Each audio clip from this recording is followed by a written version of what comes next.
Hi all, welcome to YouTube channel Study Karnataka. This is the class number 9 in which we are discussing the specific paper of KPSC Group B Welfare Officer in Backward Class Department. Before starting this video, I would like to inform you that if at all you haven't watched video number 3 as well as video number 4, that is Karnataka Scheduled Caste, Scheduled Tribe and Backward Class Reservation Appointment Act of 1995, then first do please watch those videos and then come back to this video, because majority of the provisions in this act as well as 1995 act are similar, and that's the reason I will not be explaining each and every point in this video. So I request you please to watch those 3 and 4th class, make the notes of it and do visit this video and watch it again. ಇದು 9ನೇ class ಆಗಿದ್ದು ಇದರಿಂದ ಮುಂಚೆ ನಾವು 8 ಕ್ಲಾಸ್ಗಳನ್ನು complete ಮಾಡಿದ್ದೇವೆ. Majority ಸಿಲೆಬಸನ್ನು ಆ 8 ಕ್ಲಾಸ್ಗಳಲ್ಲಿ discuss ಮಾಡಿದ್ದೇವೆ. ಯಾರೆಲ್ಲ ವಿಡಿಯೋ ನೋಡಿಲ್ಲ ದಯಮಾಡಿ ನೋಡಿ. ಈ ವಿಡಿಯೋದಲ್ಲಿ ನಾವು ಕರ್ನಾಟಕ ಪರಿಶಿಷ್ಟ ಜಾತಿಗಳು, ಪರಿಶಿಷ್ಟ ಪಂಗಡಗಳು ಮತ್ತು ಇತರ ಹಿಂದುಳಿದ ವರ್ಗಗಳು ನೇಮಕಾತಿ ಇತ್ಯಾದಿ ಮೀಸಲಾತಿ ಕಾಯ್ದೆ 1990 ನೋಡ್ತಾ ಇದ್ದೀವಿ. ಈ ವಿಡಿಯೋಗಿಂತ ಮುಂಚೆ ಮೊದಲು ಯಾರೆಲ್ಲ 3ನೇ ಕ್ಲಾಸು ಹಾಗೂ 4ನೇ ಕ್ಲಾಸು ಅದರಲ್ಲಿ ನಾವು 1995 ಕಾಯ್ದೆಯನ್ನು ಡಿಸ್ಕಸ್ ಮಾಡಿದ್ದೇವೆ. ಆ ಕಾಯ್ದೆಯನ್ನು ಯಾರೆಲ್ಲ ನೋಡಿಲ್ಲ ದಯಮಾಡಿ ಒಂದು ಬಾರಿಗೆ ಕಾಯ್ದೆಯನ್ನು ನೋಡಿ ಅದರಲ್ಲಿನ ಪಾಯಿಂಟ್ಸ್ ಮಾಡ್ಕೊಳ್ಳಿ, ನೋಟ್ಸ್ ಮಾಡ್ಕೊಳ್ಳಿ, ಆಮೇಲೆ ಈ ವಿಡಿಯೋಗೆ ಬನ್ನಿ. ಯಾಕಂದರೆ 1990 ಕಾಯ್ದೆಯ ಮೆಜಾರಿಟಿ ಪ್ರೊವಿಷನ್ಸ್ ಆಗಲಿ, ದಂಡಗಳಾಗಲಿ, ಯಾವುದೇ ಆದ ಸಮಿತಿಯ ಒಂದು ಕಾರ್ಯವಾಗಲಿ ಎಕ್ಸಾಕ್ಟಾಗಿ 1995 ಕಾರ್ಯಕ್ಕೆ ಹೋಲುತ್ತದೆ.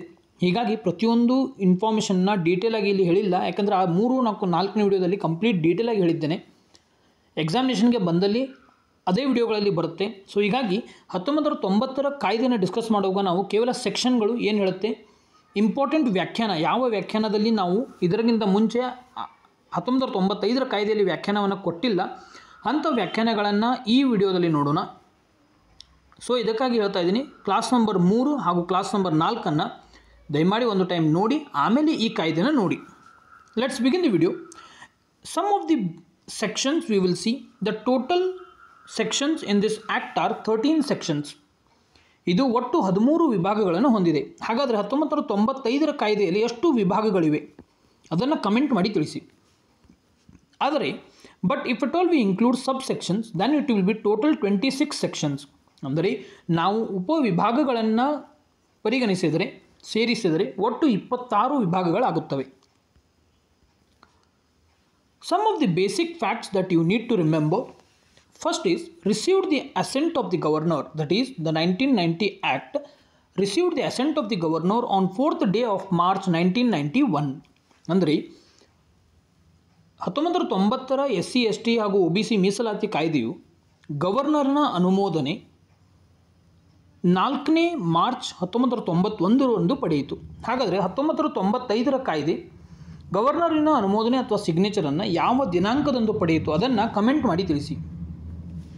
Next, it was first published in Karnataka gazette dated 7th day of March 1991.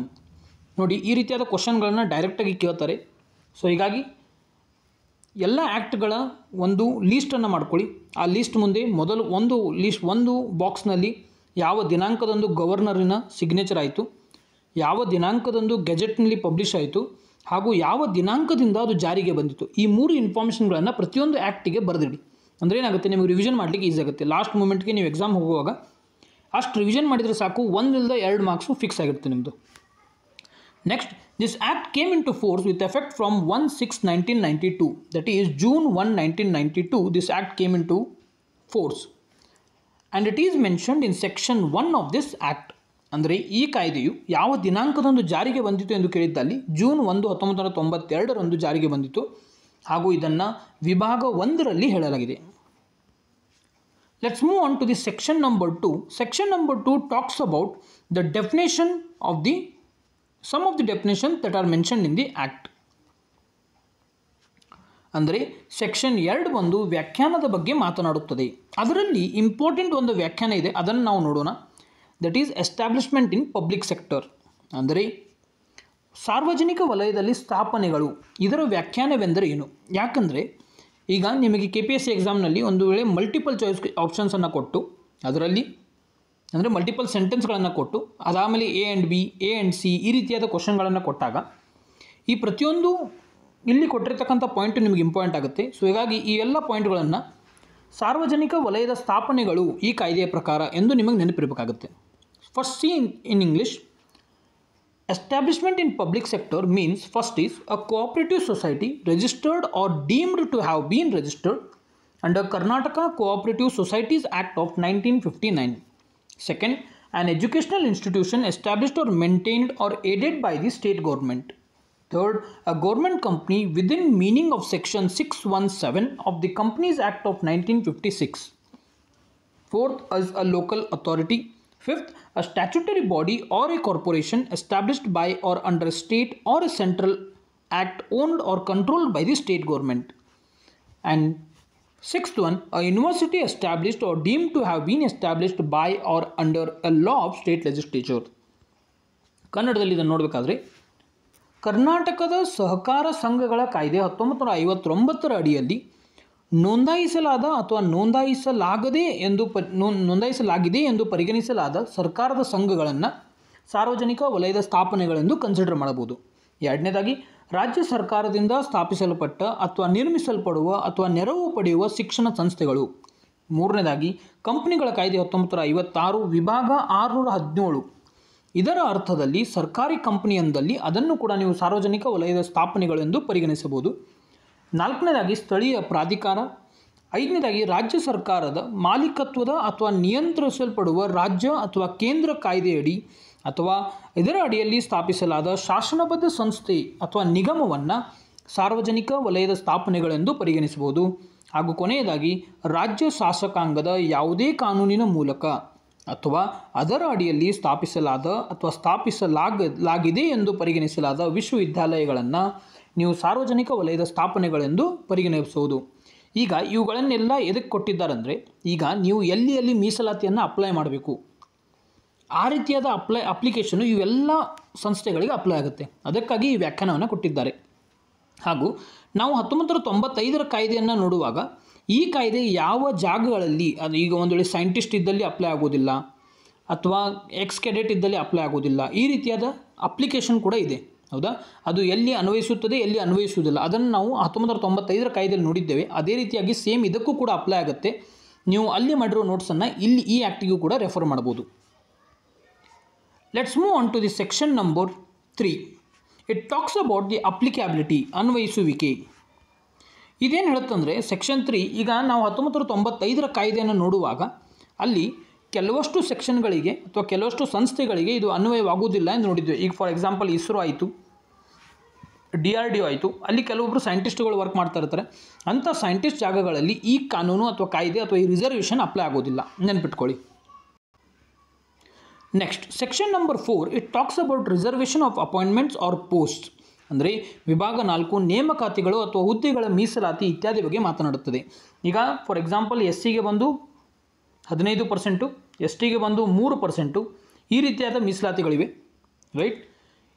ಇದರ ಕಂಪ್ಲೀಟ್ ಡೀಟೇಲ್ಡ್ ಎಕ್ಸ್ಪ್ಲನೇಷನನ್ನು ನಾವು ವಿಡಿಯೋ ನಂಬರ್ 3 ಹಾಗೂ 4ರಲ್ಲಿ ನೋಡಿದ್ದೇವೆ. ದಯಮಾಡಿ ಅದಕ್ಕಾಗಿ ಹೇಳ್ತಾ ಇದ್ದೀನಿ, ನೀವು ವಿಡಿಯೋ ನಂಬರ್ 3, ವಿಡಿಯೋ ನಂಬರ್ 4ಅನ್ನು ನೋಡಿ, ಅದರ ನೋಟ್ಸನ್ನು ಮಾಡ್ಕೊಳ್ಳಿ, ಆಮೇಲೆ ಈ ಕಾಯ್ದೆಯನ್ನು ನೋಡಿ. ಯಾಕಂದರೆ ಈಗ ನಾನು ಕೇವಲ ಸೆಕ್ಷನ್ ಏನಿದೆ ಅಂತ ಹೇಳ್ತೀನಿ, ಅದರ ಒಳಗಿನ ಇನ್ಫಾರ್ಮೇಷನನ್ನು ಆ 2 ವಿಡಿಯೋದಲ್ಲಿ ಕವರ್ ಮಾಡಿದ್ದೇನೆ. ಯಾಕಂದರೆ ಎರಡೂ ಆ್ಯಕ್ಟಿನ ಇನ್ಫಾರ್ಮೇಷನ್ ಸೇಮ್ ಆಗಿದ್ದರಿಂದ ಪದೇ ಅದನ್ನು ರಿಪೀಟ್ ಮಾಡೋದ್ರಲ್ಲಿ ಏನೋ ಅರ್ಥ ಇಲ್ಲ. ಅದಕ್ಕಾಗಿ ನಾನು ನಿಮಗೆ ಹೇಳ್ತಾ ಇದ್ದೀನಿ, 3rd ಮತ್ತು 4th ವಿಡಿಯೋಗಳನ್ನು ನೋಡಿ ಆಮೇಲೆ ವಾಪಸ್ ಈ ವಿಡಿಯೋಗೆ ಬನ್ನಿ. Next section 4A, it talks about issue of caste certificate and income and caste certificate. ಅಂದರೆ ಸೆಕ್ಷನ್ 4A ಜಾತಿ ಪ್ರಮಾಣ ಪತ್ರ ಮತ್ತು ಆದಾಯ ಅಥವಾ ಜಾತಿ ಪ್ರಮಾಣ ಪತ್ರದ ವಿತರಣೆ ಬಗ್ಗೆ ಮಾತನಾಡುತ್ತದೆ. ಇದು ಹೇಳುತ್ತೆ, ತಹಶೀಲ್ದಾರ್ ಅವರು ನಿಮಗೆ ಜಾತಿ ಪ್ರಮಾಣ ಪತ್ರವನ್ನು ಕೊಡಬೇಕಾಗುತ್ತೆ. ಒಂದು ವೇಳೆ ಅವರು ನಿಮಗೆ ಜಾತಿ ಪ್ರಮಾಣವನ್ನು ಕೊಡಲಿಲ್ಲ ಅಂದರೆ ನೀವು ಯಾರಿಗೆ ಹೋಗಬೇಕು? ರೆವಿನ್ಯೂ ಡಿಪಾರ್ಟ್ಮೆಂಟಿನ ಕಮಿಷನರ್ಗೆ ನೀವು ಮೇಲ್ಮನವಿಯನ್ನು ಸಲ್ಲಿಸಬೇಕಾಗುತ್ತೆ.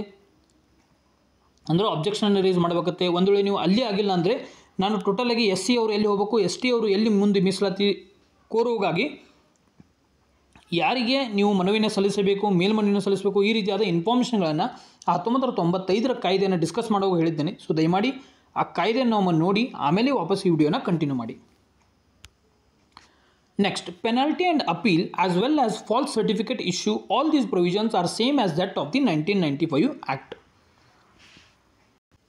ಅಂದರೆ ದಂಡ ಮತ್ತು ಮೇಲ್ಮನವಿ ಹಾಗೂ ಸುಳ್ಳು ಪ್ರಮಾಣಪತ್ರದ ಸಮಸ್ಯೆ ಈ ಎಲ್ಲ ನಿಬಂಧನೆಗಳು 1995ರ ಕಾಯ್ದೆಯ ಅಲ್ಲಿ ಏನು ನಿಬಂಧನೆಗಳಿವೆ ಅದೇ ಸೇಮ್ ನಿಬಂಧನೆ ಕೂಡ ಈ 1990ರ ಕಾಯ್ದೆಗೆ ಅನ್ವಯವಾಗುತ್ತದೆ.